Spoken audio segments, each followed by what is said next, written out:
Hi, I'm Mark Herbert. Welcome back to the Trust Paradigms Podcast. What I'd like to share with you today is my 12 management truths. I realize it only took Moses 10 commandments, but I'm a little wordier than he is. So let's start with number one. Number one management truth is most people want very simple things. They want to be treated with respect, they want to be paid a fair wage, and they want to understand how decisions about them and their job are made. Management truth number two. You get the behavior that you manage and lead for. If you are an ardent follower of Frederick W. Taylor and you believe in micromanaging and you believe that obedience is highly valued and you believe that people are dumb, you're going to get compliance at best. If you manage with respect and you lead with respect and empathy and you value people, you're going to get engagement. Engagement is better. The numbers demonstrate that very, very, very clearly. Management truth number three.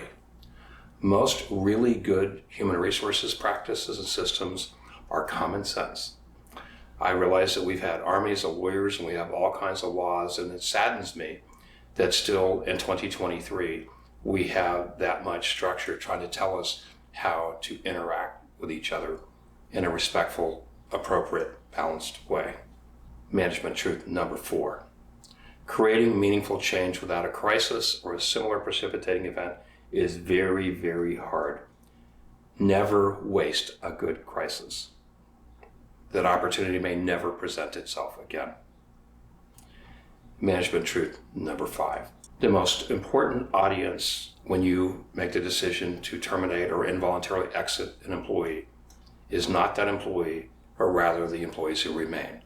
They will be watching very, very closely to see if that employee was treated with respect, if they were treated fairly, and they will be making decisions about their own career with the organization in doing that. Second most important audience in that situation is future employees, because interesting enough, even if you terminate an employee, if they felt like they were treated fairly and respectfully, they won't necessarily speak negatively about you because they understand that. Number six, listen to what's important to your employees. They're not a disposable asset. They're stakeholders in your organization. Always begin your discussions with an employee and listen for win-win. Be patient with highly talented employees. Build partnerships with them in advancing their careers. That's what they expect. They expect the same loyalty and respect that you expect from them. Management truth number seven. The most important role of any C-level executive or leader is to provide frontline leaders with the information, tools, and the coaching to build trust-based relationships with their teams and to embed the values of trust and congruency. We call that blocking and tackling. Management truth number eight. Culture is a local phenomenon.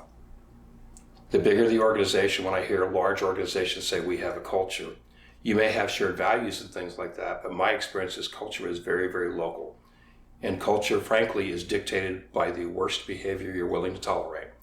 If you have one bad manager in one location, that one bad manager in one location can dictate the culture of that entire location. Management truth number nine. In every organization, there is only room for one team. You can't have multiple teams in competing directions and things like that, and that's something that we don't always do well, is to remember there is only one team.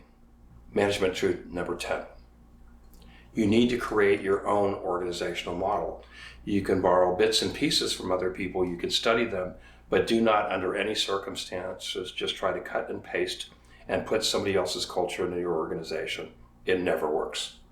Number 11, trying to force somebody or require somebody to perform a task or fulfill a role that is fundamentally incongruent with their personal values or beliefs is wrong. Number one, it's not going to be successful. Number two, it's just wrong. And then finally, number 12.